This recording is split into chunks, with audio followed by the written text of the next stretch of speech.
The Beef and Barnzy Show, brought to you by Bowlersmart.com, trusted by bowlers around the world since 2004.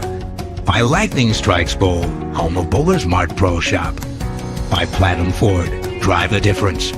By Fire Lake Bowling Center, 24 state-of-the-art lanes. By True Grit Coatings, drive on our passion. By Road to Grip, king of them all. By 900 Global, striking worldwide. Good morning and welcome back to the Beef and Barnzy Show. I am, of course, Barnzy, joined by the unimitable Beef Stew. How are things there in Pflugerville? Buh. A little colder than usual. That's the there is the thing. Who turned the heat off? Yeah, right. That is the main question of the day. Who did turn the heat off? So, how is everybody today? Hey Billy, what's going on? Morning, Greg. How are we? Right. So,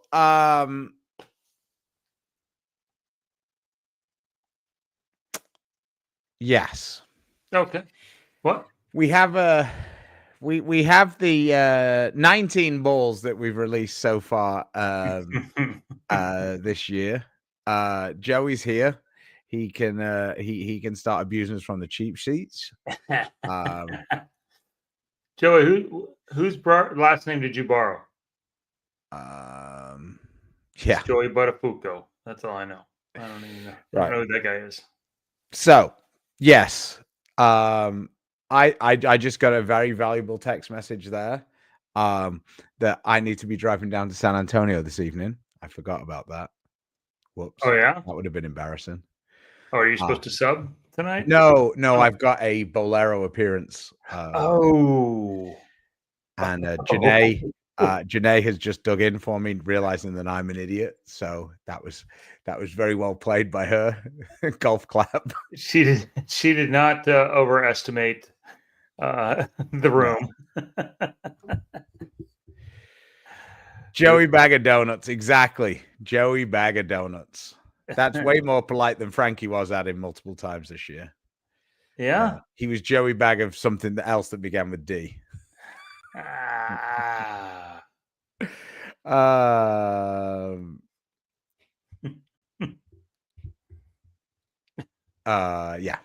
So anyway, hear about all 19 balls at retail price this year. I hope not.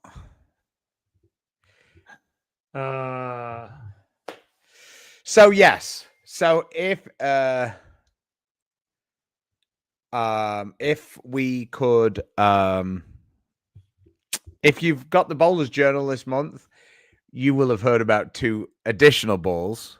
One of which you think you will hear about tomorrow, officially. Somebody's wrote in the chat what they are. We're going to try and avoid.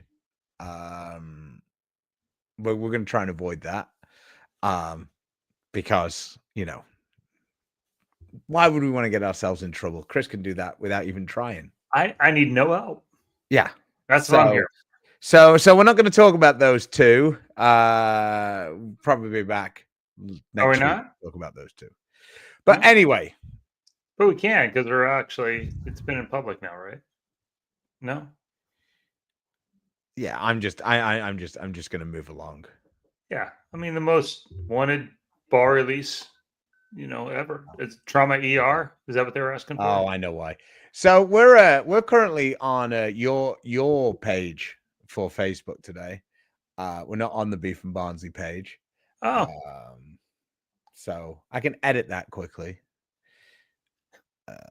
Yeah. Save changes. There we go. We'll be on the Beef and Barnzy page in a minute. Oh well. So just I'm not going to take it off your page now, but it's my fine. wife came to inform me of that. I clicked on the wrong one. OVS. I mean, that's why we have the most informed fans in bowling. Our wives. Well, yeah, that too. But. Yeah. well, there's 15 people watching on Chris Barnes Official, so hello, Chris Barnes Official fans. Let's give it up. Appreciate you guys joining us. All right, so let's knock these out. Should we go in the order that they were released, given to us, whatever we'll be talking about? Oh, sure. I guess it really doesn't want to go to the Beef and Barnzy page right now. Oh well. All right, is what it is. The first one is the level. When, where, and how often did you use it? I used it in Las Vegas at Coconut Bowl for about three frames. Oh yeah, it's Reno, not Las Vegas. Same state. Only 8-hour drive. You're right. Level, shovel. Potato. Right.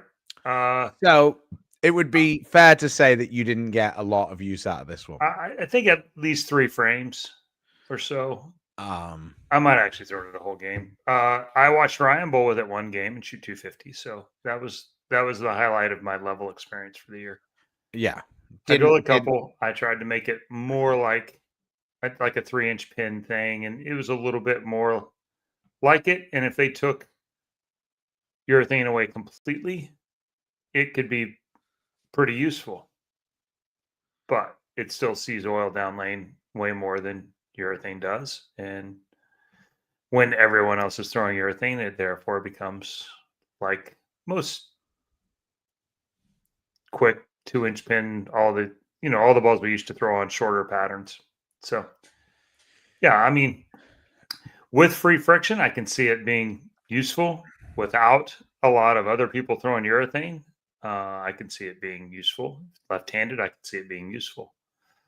But in the use case that we had for it, the 1 week I saw it, like excel, so to speak, was the Players Championships. Few different people did that. Yeah. Tom Hess actually had a pretty decent amount of success with it in that tournament. Arturo, of course, bowled really well with it. So there was a couple, and you can't really get 2 people who are more on the ends of the spectrum than those two. Tom is pretty much camped out somewhere between second and third arrow, and Arturo is somewhere camped out in the left gutter. And neither of those two really bowl a ton of different places to those 2 places either. So yes, that was the first one. Then we went to I think one of the most underutilized balls, actually, the Zen 25. Yeah. One was good. That one did get considerably more play than the rest. Cleaner cover in general, a little stronger than the Ember. A touch more core, not a lot more core, but and also a touch more cover. This is one that actually, because of all the introductions, kind of cycled out, and probably a fairly good reason to cycle back in. I watched Tony Lanning beat me by 20 a game last weekend with it. With a little free friction, it surely showed where it really stands out, and we didn't have a lot of that on tour last year. They were pretty slick most of the year, and especially down lane. Yeah, I felt like for the 2-handers, the Zen 25, they didn't really need a quick ball that was that much. They just tended to use something like a Rockstar or a regular Phase 2, because you might as well just have the smoother reaction if you can get it to go through the pins. And then for the 1-handers on tour, there's so much oil that we ended up mainly, when we want that quicker ball, we're into asymmetrical balls, it felt like. So I feel like that's why it got a little bit lost. And because it came out right at the start of the tour season, really, it wasn't really like, it wasn't at the forefront of my mind to re-drill one, once I got done with bowl and tour. I think would be the summation for me on that.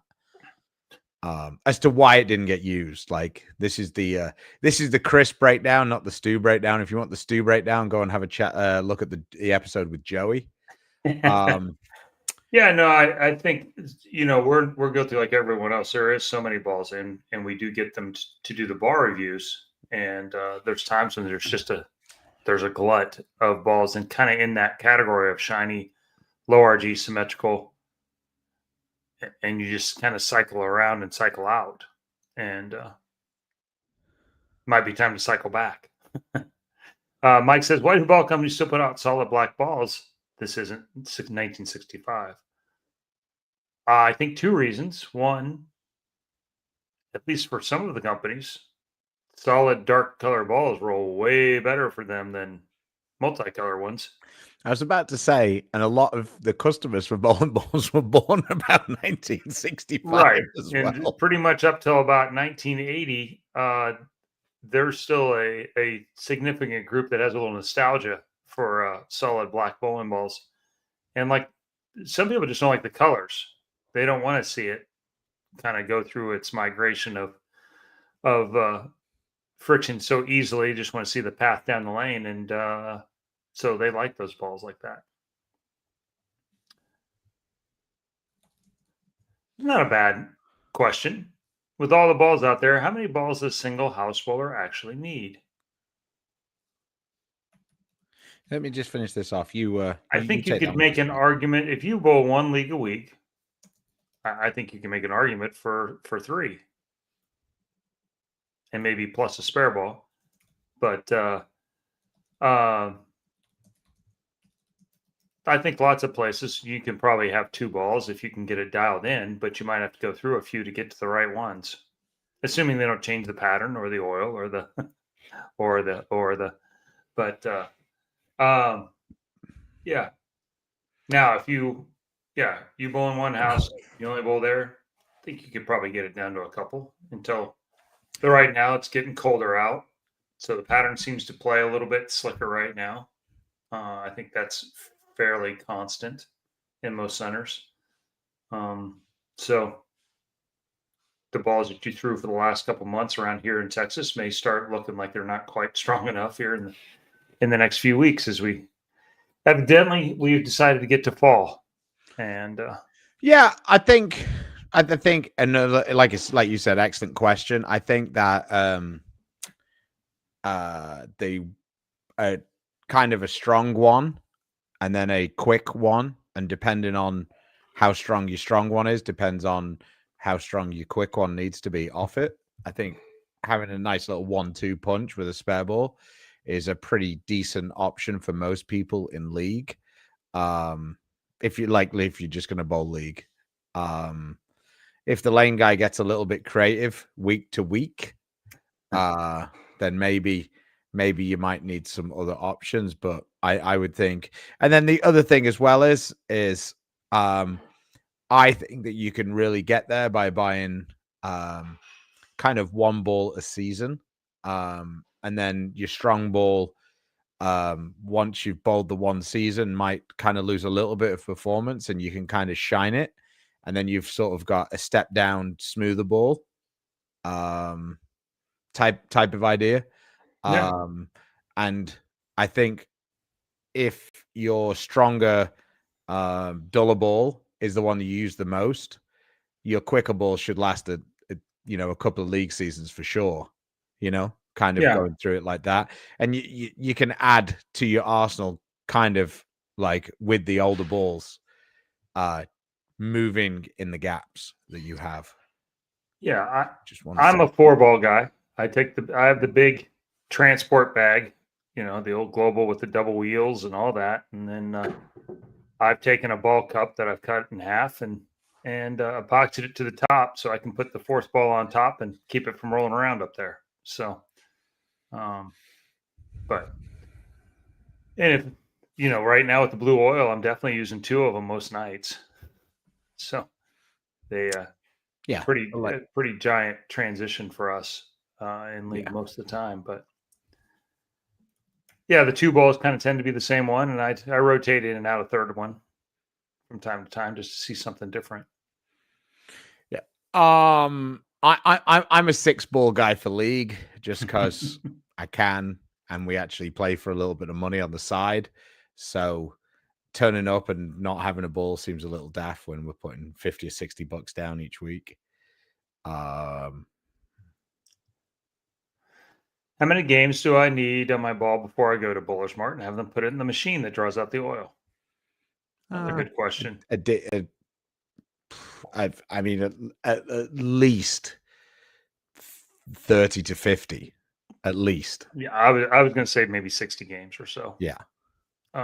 It also depends on whether you bowl towards the dry or more in the oil. Like for me, if you bowl more in the oil, then you could probably think about doing it a little more often. If you're hooking it more.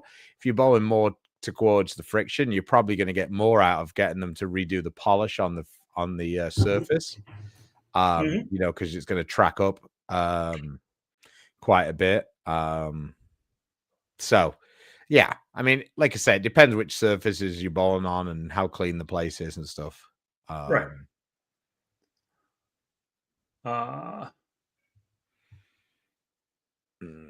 Right. Equinox is the next one on our list. I think this ball has been pretty good for most everybody at some point. It's gotten slept on a little bit, and it's one of those balls it doesn't jump out at you. And I think the marketing was actually pretty spot on. That it blends out the house patterns. I think it really shines on probably the more hooking house patterns where the polish gets through, and then you again, we bowled on a lot of oil in the regular tour, and so it didn't really end up being in my bag very much.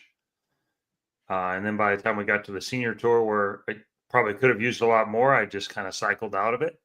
But there was lots of them on the racks there in the early part of the season for sure. It's a pretty good middle of the bag ball that probably, I mean, gosh, when you get to where 75 to 80% like it, you're getting close to home run mode. I mean, not even 100% of people like phase twos, but it is about 95%. Yeah, I felt like it was one of those balls that was very useful without being like, I don't think it's going to be one of those balls that a ton of people, are like searching for them after they get discontinued. Mm-hmm. But I think it's very effective currently. Like, I don't think it's going to go on the wall as, on the Mount Rushmore of Storm bowling balls, but I do think that it's got a place. I do think it's pretty useful. And I do think you can use it quite a bit. I did get to use it quite a bit on tour, especially the World Series, where the lanes at times did resemble a house shot scoring wise. On a couple of the patterns. In fact, on Chameleon, I made such a dick out of myself the first day. The second day, I basically took the Equinox out and just said, I'm just going to throw this because I know I can bowl an okay score with this ball. And I just want to get off this pattern and not shoot 100 over. Like, just bowl 200 over, which was fairly mediocre, and just come back the next day and restart. So, yeah. I think this is a interesting question. I think that I don't think the Storm expects anybody to buy more than one of the balls. For those of you just listening, how many of the 19 balls does Storm expect people to drill every season? Yeah. I think in really a best case scenario, if everyone drilled one a season, that would make for a pretty good year. Yeah. The deal is that you do have if you just look in your regular league, there is skill levels all over the place.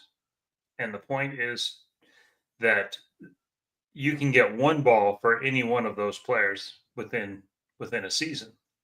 And really within probably a 3 to 4-month calendar year that you have a ball for basically anyone.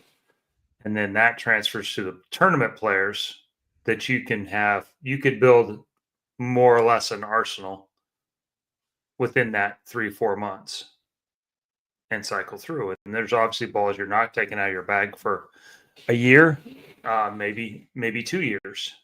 And so you're cycling the other balls around trying to find the pieces of the puzzle. So you can walk into any center and see and have a ball in your bag that's gonna fit in that place somehow with your skill set. Yeah, I like I say, I think it's more a case of just trying to give everybody an option like that. Exactly. If you're a player that struggles to get your ball not to hook, then having something like that in your bag is may not replace it very often, but it's nice to have around. In regard to this question, I actually think the Equinox, it's a little smoother, but that's the ball. I'd probably use the Absolute more than any person on the planet. Certainly professional bowler. And for me, that was the one. Just want to give a shout out to Mean Boy coming in from Taipei. Oh, thanks for staying up. Yeah. So Ryan will be on his way there in about a month. 6 weeks. Spend a little time there. Next ball on the list is the Rockstar. Well, I think this one got a lot of attention for a lot of people. And it is a buy high ball. So a ball that for me personally, when there's oil in the front, was amazing. And then once it bled out in the front, then it saw the front a little bit more. It was a little quick, but quicker than a phase 2 for me, but kind of in that category. So when it was good, it really set itself apart from the rest of the field. Okay. In relation to phase 2, how did you kind of see it? Yeah, I'd say when there's oil in the front, I thought it hooked more down lane, but when there was friction in the front, it saw more of it, and then it would be less. So it was not as universal. I think the phase 2 keeps its shape. So kind of like the way I was about to say, the way you're describing, you thought it was a little bit more responsive. Yeah. So if the friction was a little sooner, it was more responsive to that. And not quite as universal as the phase 2, which is, there's not very many of those type products that have the same shape kind of no matter what the patterns are, and then makes them very adaptable for a lot of different styles too. And those are the hallmarks of those balls that last for 6, 7, 8, 10 years, phase 2s and high roads and things like that. What's next? How many folks talk about the Marvel and Crux lines? What do you think keeps them from making it back to the U.S. market, even as a limited release, like the Identity? I think with the Marvel line, I think they kind of, it just got to that point where it served its purpose. They'd remade Marvel Pearls. We've had Marvel S, we had the Marvel, Modern Marvel. They went through quite a lot of iterations. Like they had like a kind of a cleaner cover one, a really like early one. They had like the hybrid one, they had the Pearl one, and I think that it just got to that point where it was like ready for something else. In relation to the Crux line, it was really just the Alpha Crux that was great. I didn't mind the original Crux. Crux Pearl wasn't one for me. Norm used it quite a bit, but Crux Pearl wasn't really used that much. Alpha Crux was really the one. And I just think that it gets to that point where I think Storm look at it, and when they remake it, you can't make it exactly the same as the previous one, because if you do, it'll react like shit because the lanes have changed so much. But then when you change it, the combination isn't going to be quite the same. So then it's never going to be as good as everybody remembers it being. So it just becomes like, in general, Storm haven't gone backwards over time. They haven't really been a big fan of remakes, just as in general as a company. So I think that's why. I think they just see that it's like we're off to the next, the grass is greener on the other side and we're moving on. And the US market's different from the international market. The international market will play longer on those core names and bounce names around it. Well, often. They also have super small releases as well. Yeah, they have mostly releases of these balls, and so you run out of names pretty quickly. Which doesn't feel like it's a ton away from what we're doing right now. Well, yeah, we're not exactly falling way behind. So, next one after the Rockstar was Hyperdrive. I think this ball got a lot of play from a lot of people from some different ways. It's probably the most responsive of the big balls of this year. So if you're a player that struggles to get your ball to hook enough, and you want it to hook more down lane, this was the one. I used mine with polish with power edge on it. Moves it a little bit as a strong middle ball. Maybe even a kind of my little matrix of 5 balls plus a spare ball is in the heavy angular region of it. Because even with polish on it, I thought it was closer to the reality as far as it still had basically the same strength. It didn't get allergic with polish or get super straight down lane. So one of the more versatile balls, and I thought that one had some legs for a lot of different players. Yeah. Jim saying that he absolutely loves his Rockstar. Yeah, I like I said, I think the Rockstar has big fans, and then it has people who are just like, meh, it's okay. Yeah. I don't think a lot of people like detest or hate the Rockstar. Yeah. I think like for me, it's like, it's okay. Rockstar closer to Axiom than Phase 2. Not for me. The Axiom was very, very smooth and very consistently smooth. I would say it's almost the opposite side of the Phase 2. Yeah, I would say slightly more responsive versus less. Yeah. Yeah. When the Phase 2 gets too much, would Rockstar Amp be a good ball to go to? It would. According to Bowler's Journal, there may be another option to go to after Phase 2. So keep your eyes on the Bowler's Journal, and you might learn about that. Allegedly. And I like the Bowler's Journal option more than I like the Rockstar Amped. So there's that. There's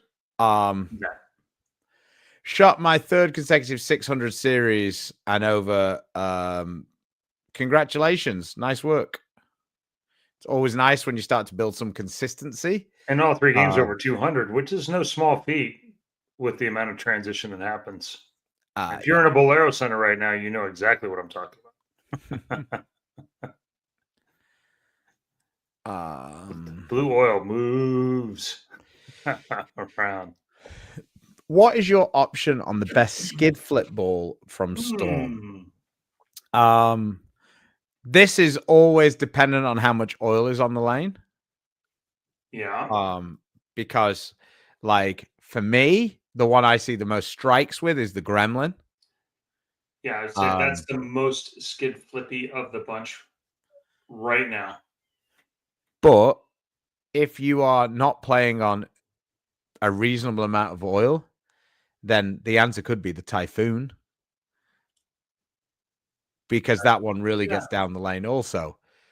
So it's very difficult.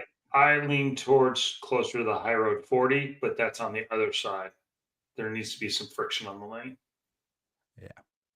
What was the friction on the lane? That one? Yeah, I have that one as being quite like continuous. Well, yeah, in the big scheme of things, much like the original, it's closest to what I pictured the high road back in the day. Yeah. I threw 16 like you did, so I didn't throw the same ball that 95% of America threw. Yeah. The 16-pound high road wasn't the one. The No, 'cause the 16-pound numbers high changed road so wouldn't be much. in the range 15 or 16 years later. Yeah. The 15-pound high road was special. The 16-pound high road was just had the same name. But the numbers are so different. It was not really the same ball in any way. Well, I mean, it's just color. Absolutely ridiculously not the same ball. It's like 252.058 in 16. Right. So it's versus 257.045 or something like that. IQ Tour AI. This is the ball I liked. I didn't get to throw it on the regular tour basically at all. Because it's the one that looks like the IQ Emerald. Yeah. It brought those vibes to me as well. I thought it rolled like it. We just bowled on a lot of volume on tour. And I actually just pulled it out last weekend because we bowled on a regional that had considerably more friction to it than before. And so I got to throw it a little bit last weekend. But it's a ball I liked. I thought it tapped into the core goodness of what the IQ was and on the shinier, cleaner end of it. And so just 1 second. Yes, sir. So I thought it was pretty good. The blue is definitely interesting for sure. At some point, is Storm going to reuse the tri-sphere core? I do not know. I'm guessing. I mean, it's possible, but not likely. Welcome to the stage. Yes. Yeah, like magic. I'm back. Right. In relation to the Optimus, again, I think Storm have moved on. So I don't think we're going to do that. Partner. Hello, Sandy. Pulling the 4 member this weekend. She's our ace. Always comes through every year. She's I wouldn't really necessarily worry about it too much. There isn't really. They're like it. We're just seeing the lanes transition fast. I think that most places, most Bolero centers have changed over. Yeah. I don't know. No, this is the problem. Yeah. It's not colored oil. It's just that's the name of it. Yeah. And it's very confusing because they picked the 2 colors that already existed. There was blue oil and there was red oil. Yeah. And neither of the 2 Bolero. Because you're doing it, but loosely translated, blue is a version of ice. Red is a version of fire. They're both. Hey. The hair. Oh, yeah. The blue is actually lower viscosity than ice, so it plays a little slicker than ice does. The red is actually a little higher viscosity than fire, so it hooks a touch more. I haven't seen very much red, though. I can't confirm that on my own. So here's a ball that I don't think I've seen you throw. The Typhoon. Very little. In that same range that you did, where it was a Jack 60, a place with some friction, followed by Bolero Akron, yeah, at the TOC, and it backed up.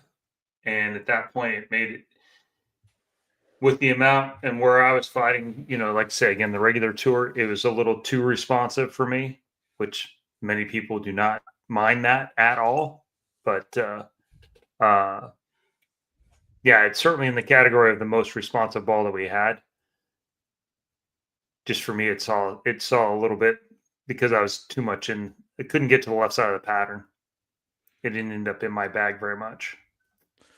For me, the ones that I've liked, I've actually liked most of the solid ones, for different reasons, but like the Rip and the Ink, were both pretty useful for me. Ironically, with the shiny solids, I've found them to actually be a little bit more responsive than the pearl hustles just over time. Yeah. I use the hustle wine a little bit. Hustle X-ray is kind of a sneaky ball. That's the blue and pink one. No, that the blue, black, Oh, that's the white, one we used. gray. That was the one the regular tour ended up grabbing onto. Yeah, and I was about to say, I think that ball is, it's a little bit like a mini phase 2 in that it's quite a lot stronger than you think it's gonna be, but because it doesn't flare that much, it doesn't hook a ton. It kind of took the place of look a little bit.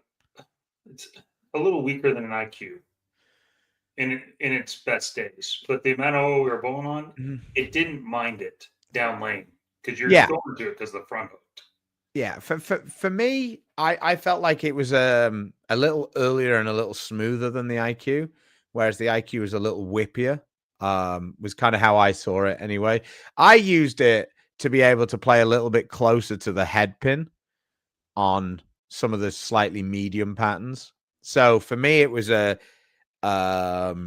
very useful piece at nationals on the fresh in the team event. Whereas if I took a stronger ball, like a phase 2, it would have flared so much that I wouldn't have been able to play. The ball would have needed more space. Is kind of the way I look at it. Like, I know that sounds a bit strange, but I felt like the window I had to play on that pattern was very narrow. Like, if I got it too far right, it wasn't going to ever hook. And if I missed in a little bit, I didn't really have the hold. So I had a very narrow window, and I felt like that's where that hustle X-ray was good for me. I don't really remember you using the hustles a great deal. Hustle wine, maybe? I used that hustle X-ray on tour this year. I've used the wine a lot in the past, but the senior tour by and large used the same patterns as the regular tour this year. So the variety continued in the same within 3 mils. So yeah, it was also, they were also pretty tight most of the year. So the hustle wine didn't even come into play last year at all. What are your opinions on the EX? Well, it's funny you should say that because that's the next ball on the list, the Origin EX. Its usefulness is probably on the fresh. It was just okay. It was not particularly responsive. It didn't outhook any of the other bigger balls. Its best use was probably with some polish, but it needed some friction. Then it can blend the wet dry, and that's probably its biggest strength. But it's going to be smoother than, say, the Hyperdrive or some of those other balls. The one use case scenario I've seen for that ball is people with more axis rotation. Mm-hmm. The people with more axis rotation really like it because it'll give them something that'll control it. For me, wasn't for me. We've then got Belmo's first identity. The first one. Yeah. You drilled that with kind of a funky layout, right? Yeah, I ended up drilling 2. The second one actually was a short pin, a 2-inch pin, and it rolled fine like that.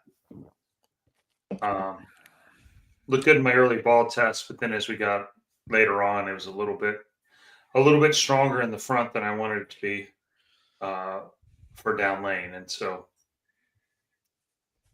got a lot of good balls in the middle. So it just got lost. Here's one that I shout out to our sponsor up here, Firelight. Again, Snowman Doubles. They're starting to make their push for entries early January. One rule change this year: no 2 PBA card holders can bowl together.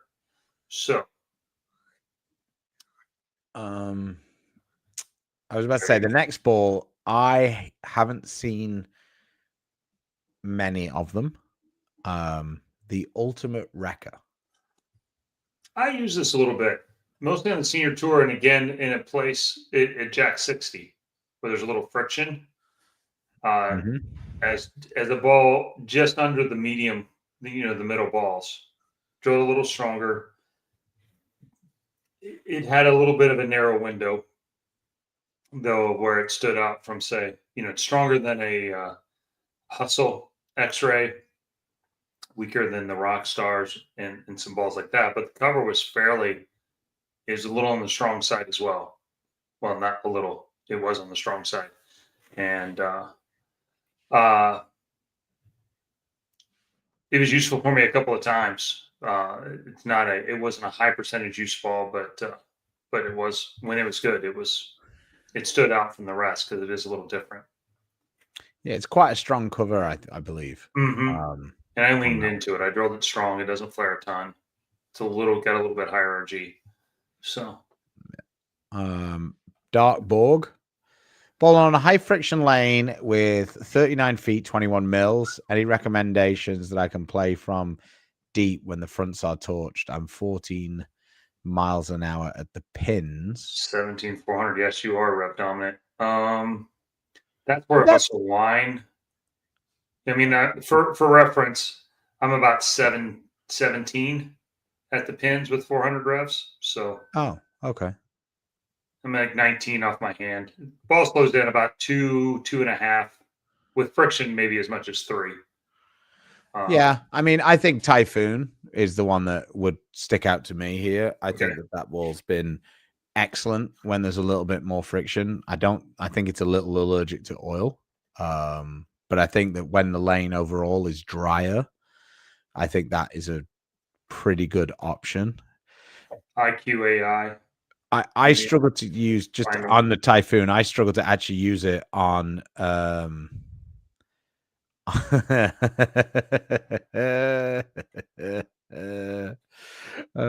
dear. Kepling are digging in. The Typhoon early enough to type that, Yeah. So, well, it's probably because he asked his wife to do it for him. For me, the Typhoon is actually a hard ball to use in transition because I think that it's so clean that it kind of, I actually think it's at its best when bowling on a drier lane that's a little fresher, only just a little broken down. But yeah, I like the we're talking about hustles, kind of shiny hustles or Typhoon on the Storm range. Yeah. One other ball. That's kind of what we're going with. Adam's on the plan. So. Yeah, I was about to say one other ball that you could actually consider there as a shiny level. When there's that much friction, I actually think that I've seen a couple of them look okay like that.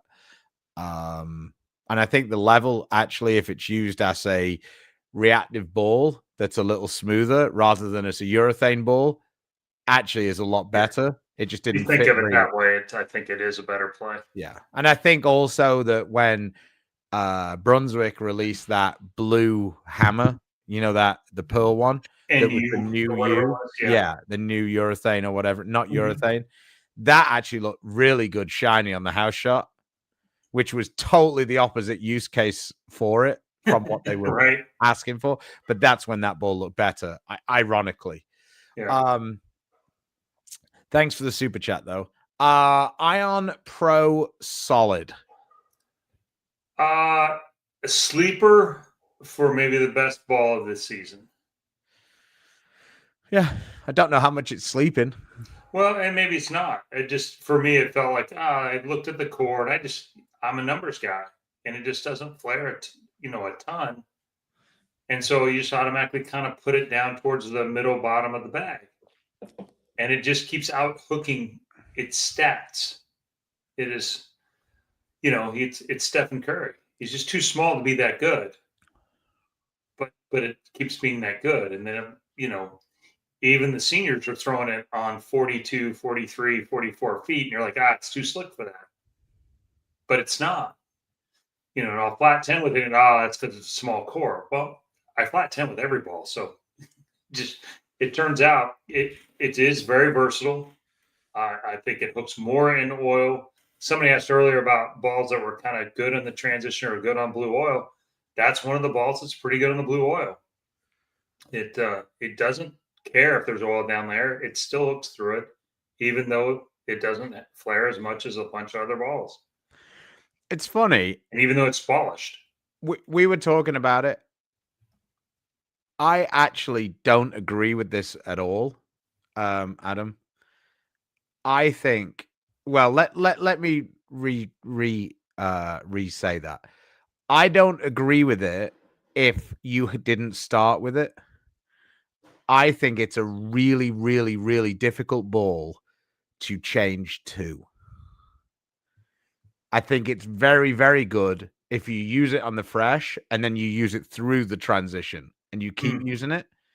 I think it's nearly impossible to be using a different ball and change to that because the motion is so much different than the other balls we have.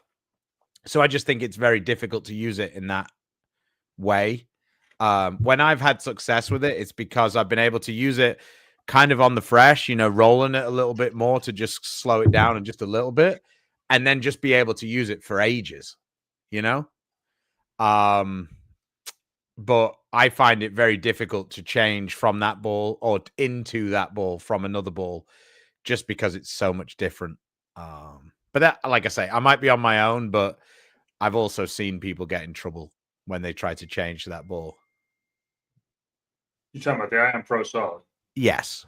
Like I find it really difficult to be in, like, say, an XL and then change to that one just because the eyes and the shape and everything, it's just, yeah. For Iron me, Pro is more unique to me than the Iron Pro Solid from that standpoint. Yeah. And I could agree with that too. I just, like I say, I think its superpower is how long you can stay in it. Yeah, it hooks more than it should. Whatever. In my mind, than it should for a shiny ball, and then it fights through the transits, like the early hook and some of that stuff, better than I think it will. And so when I do start with it, I can use it for longer than most. So yeah. High Road 40. This was a pretty good time of the year for you, Chris. Yeah, that ended up working out great. I did take the polish off of it because I wanted to use it more. I saw that continuous shape that you kind of saw out of the early High Roads and not as much out of the pearl ones and the polished ones. But and so I actually, the same one that I had from back in the summer is what I used last week in the World Championships. And again, at 2000 on it, kind of, so it lane shines back up, but I could use it on the longer patterns. I could, you could use it a little earlier than you think you should be able to and still use it when they hooked.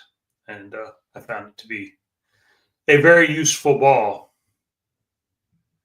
Yeah, it's for the higher RG, having that stronger cover. It's surprising how early you can get to it. Yeah, very interesting for me to have the Iron Pro Solid and the High Road 40 in a 5-ball. Well, basically a 4-ball bag, so we had urethane in there too. Yeah, and you think they're both somewhat unique, but they were both very usable with pretty big, actually very big windows of usability. So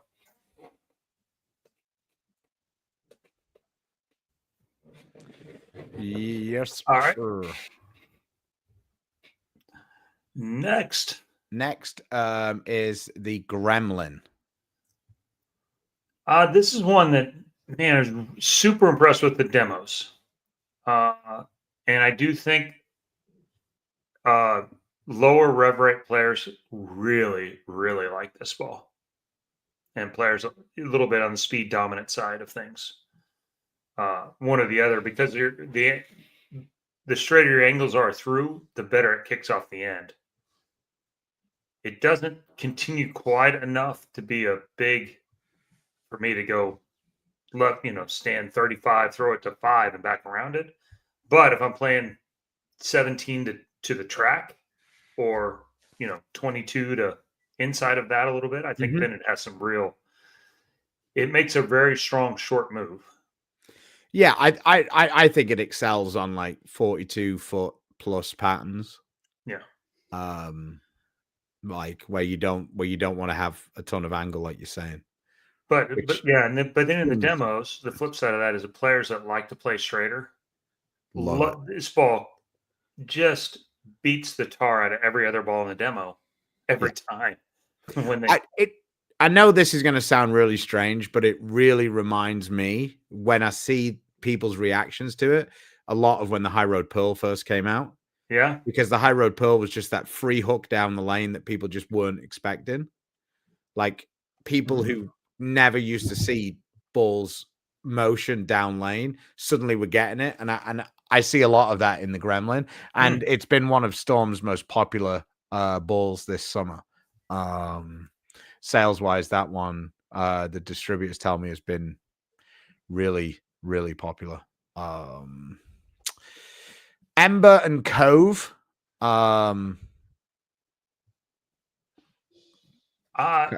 Ember for me, I did win the other tournament I won last summer was with the Ember. I used it all 8 games, which I can't even remember the last time I used a ball for all 8 games. In Jack 60, so it plays a little more friction. I think it does like friction more. It can be it doesn't love the wet dry, so it's better when they hook a little bit in general, and that's where it really shines and steps away from some of the other balls. The Cove for me, I think I was pretty spot on its best form is with some polish on it, which then helped you shoot 800 and Ryan shoot 800 and Marshall Morrison shoot 800. And I still don't have a double with this ball. So I tried it again last weekend. I split twice to start off. I brought it back out the second day, split again to start off. And it's just not my thing. And I don't really, because it makes sense to me and I watch it and you guys just kill it with it. But I'm over 2. So, yeah. But it is a ball that when you polish it, I think it's through the front okay, and then blends out the wet dry. It's a pretty continuous motion. I think it's good on the house shot. I don't think it's going to be much of a tournament ball. I just don't think it's responsive enough. It says, is it just too strong? I don't think it's too strong. I just don't think it's responsive enough. Yeah, it's middle numbers all the way around. Should be right in the middle of the bag. And I said the Ember is pretty good, but the Cove for me is not the right deal. For you guys, it's I'm sure we'll see. We'll see plenty. Yeah, and it just happens sometimes. And it's my brand, so that's unfortunate. But if I don't tell you the truth and I tell you every ball that's is great, then how much do you believe any of it? Yeah, then you'd be Stu. Oh God. Yeah, the difference with Niner global balls now is I don't do nearly as much testing. So I love a lot of the balls, but they haven't been ours necessarily this year as it works out. I liked it way better when it's Reality and Zen. We had 2 of the best balls in the line.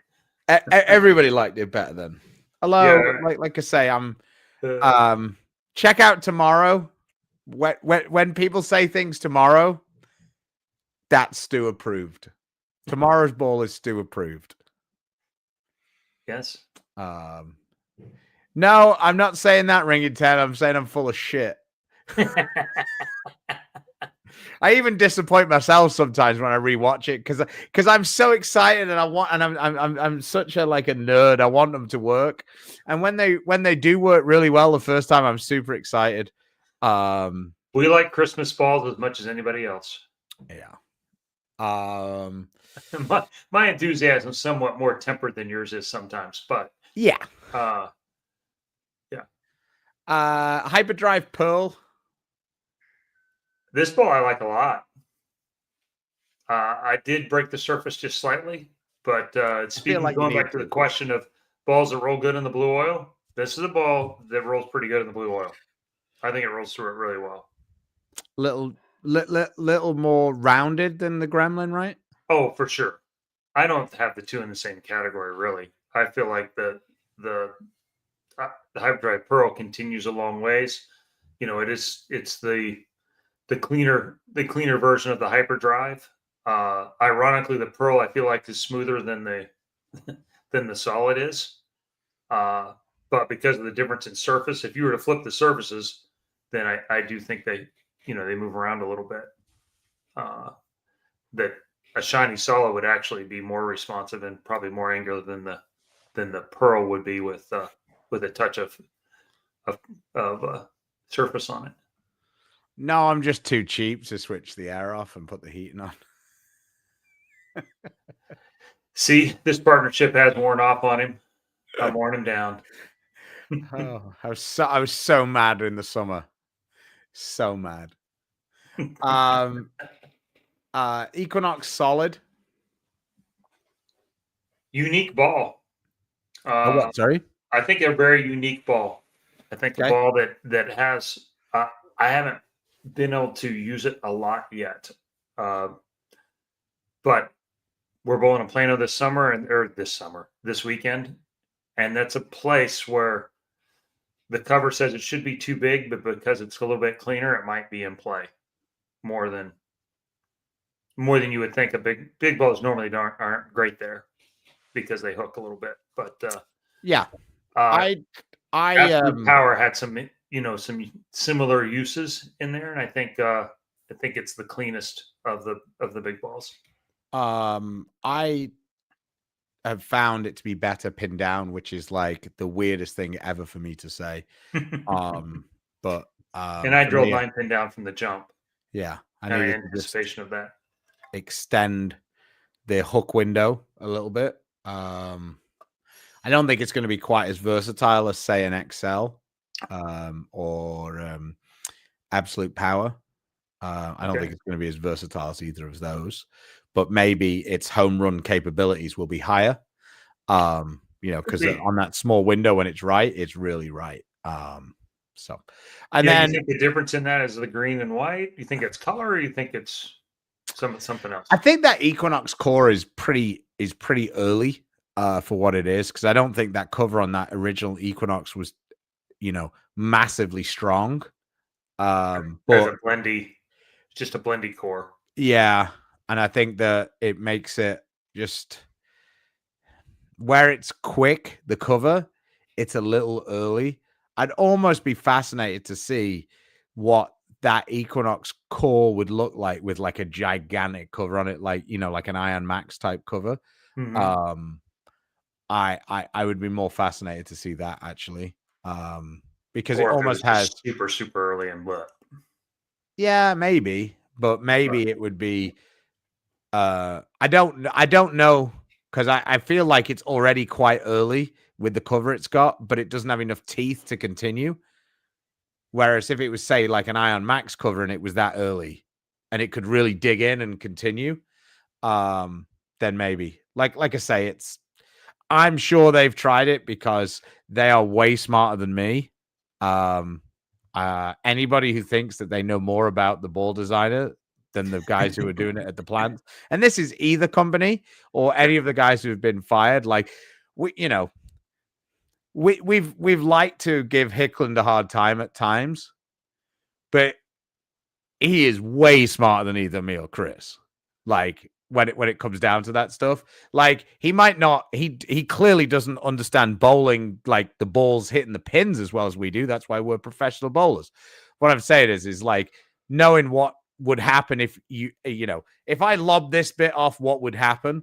Those guys are like painfully smart. When Global was in San Antonio, I got to be involved start to finish and had a couple of balls got to make all the calls on, and it was a tremendous learning experience. But the slivers, I mean, the 1 or 2% difference and what that translates into 25 to 35% difference of what we think is good versus bad was enlightening. The whole process through how it changes from when you make the test balls and hand pours to production manufactured runs. These guys, it is an incredibly tough business, and 0.5% takes a ball from like to wow. Yeah. It is, and every now and again you'll be around those guys and they slip thinking that you understand a little bit more than you do, and then they start talking, you're like, I have no idea what you're talking about now. Okay. Yeah. And there are some of the guys who are at the I call them smart adjacent, which just means that they hang around with the guys who are really smart a lot, so they pick up some of the words. Yeah.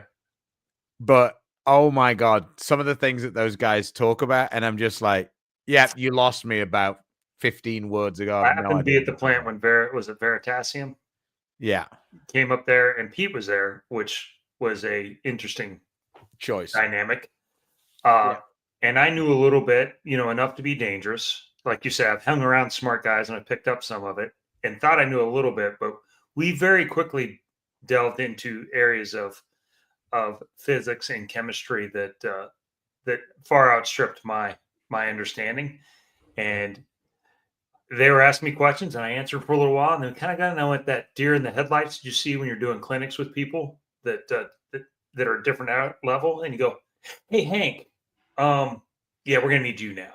Yeah, you're gonna have to come over." Yeah, Hank, you're about to have the most fun you're gonna have in the next half an hour. Oh yeah, you're finally gonna talk to somebody that understands what you're saying. Yeah, I remember my friend Curtis. I introduced him to Hank, and Hank asked him a couple of qualifying questions, and he answered them correctly. And Hank had a great chat with him for half an hour, and he literally gave him his business card, wrote his personal cell on it, shook his hand, and said, "This is without doubt the most fun I'm going to have at Bowl Expo. Have a good day. I've really got to go to this meeting now that I was supposed to be at 25 minutes ago." Yo, it's Corey. Yeah, that's about right. What happens if you take this part of the core out? Well, it depends. Yeah. It's but that's what I'm saying. Like, you give some of the bowl designers a hard time because it's like, what were you thinking with this? Well, when they actually tell you what they were thinking, you're like, oh, really? Yeah. Been bowling really well with a DNA coil for a while. Sames. If I ever plan on replacing it, what ball is similar reaction? This is why I have multiples of them still left. There isn't really a DNA replacement. Yeah, as a matter of fact, JJ John Janowitz just had this in his arsenal last week. He still has one of these that he really likes. I think that one of the balls that's in the Bowler's Journal magazine, that doesn't have a 2 after it, has an opportunity to be a like a step up from a DNA coil. It's not as clean as the DNA coil, but I think that actually has limited number of shots. I can say that I'm going to be a bigger fan than I've been of it's going to get a higher Portnoy rating than the last 3 or 4 global introductions. So yeah, I'm happy with that one. So keep an eye out for that one. I don't think it's a true DNA coil replacement, but I think it has possibilities. Yeah. Of being like a kind of a step up, and I think that's all you're going to get these days.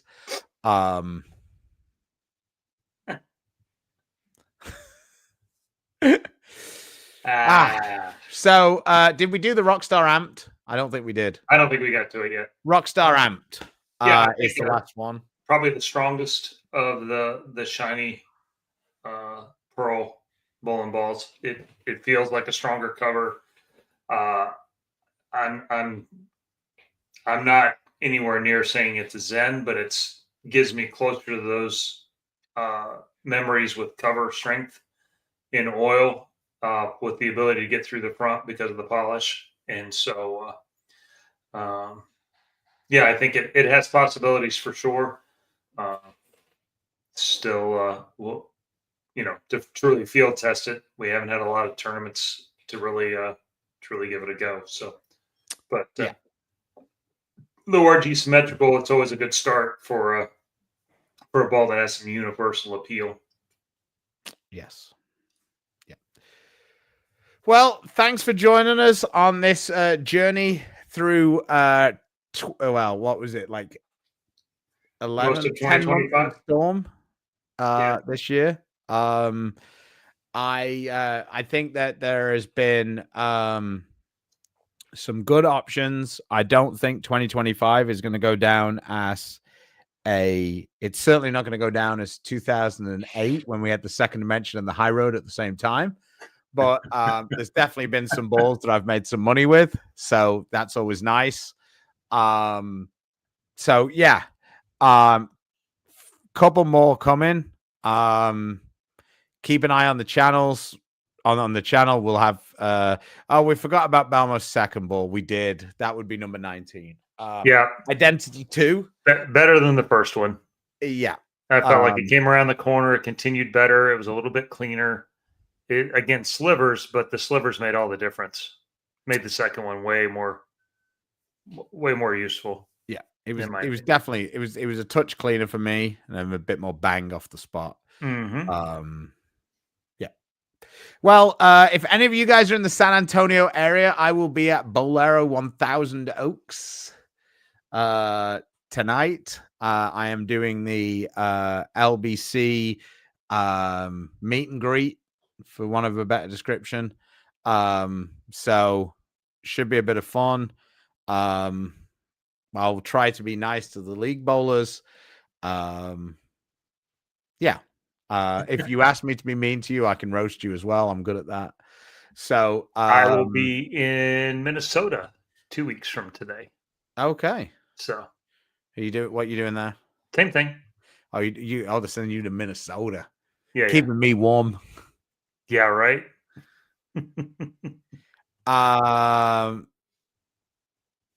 Why? You don't have to buy them. Yeah, New Ball Friday. Let's just keep going. Fire in. But the thing is I get all of the negativity, but Storm releasing a new ball doesn't make the ball you have worse. No. It's not like an iPhone where they do a software update that fucks the previous phones or something like that. Useless. Or well, not even so much that. It's just that there's so much, the software becomes so bloated that you need the faster processor to process it. Storm aren't doing anything to the other balls.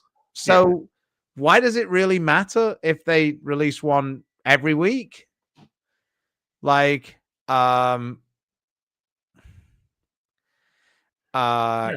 I mean, I get it from the pro shop point of view sometimes. Because it's hard to stock the balls. I get it. But from a consumer point of view, bombs away. 10 minutes from MSP. That's all I actually know. It's 10 minutes from the airport. They actually haven't given me the name of the bowling center yet. So, well, if it was anything like mine, haven't actually decided. Oh, because they didn't 100% decide which bowling center I was going to in San Antonio until a couple of weeks ago. You have one ball to use what comes out of the bag.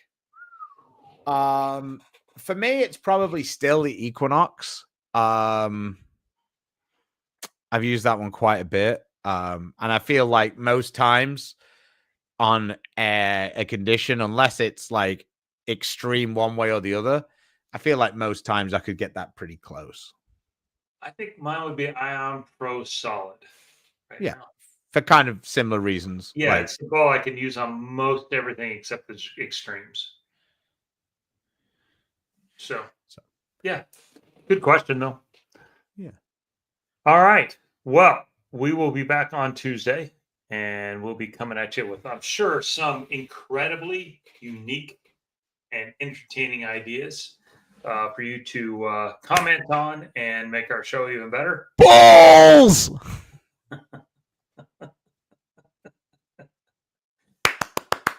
Also, starting today at some point, we will have the Beef and Barnzy show available on Apple and Spotify and all the rest of that stuff. I finally broke down and set it up, and so I uploaded the podcast from Tuesday. It's actually saying that it's active on Apple Podcasts right now. So you can probably find it there. It's the Beef and Barnzy show. I will probably do it later the same day. So it'll probably be available in the evenings on like each day that we do it. So Tuesdays and Thursdays. Are we going to play Where's Barnzy on Tuesday? You could, but it'll be right here. That's what he's telling us, folks. So, all right, Chris. All right. Thanks for being with us. Thanks for all your bowling this weekend. Go tear them up. And please support the sponsors. Support us. Storm Roto Grip, Naira Global, Coolwick, Bowler's Mark, Fire Lake Bowling Center, Lightning Strike Sample, Platinum Forward. Till next time, stay safe, stay healthy. God bless. See you later, guys. Thank you.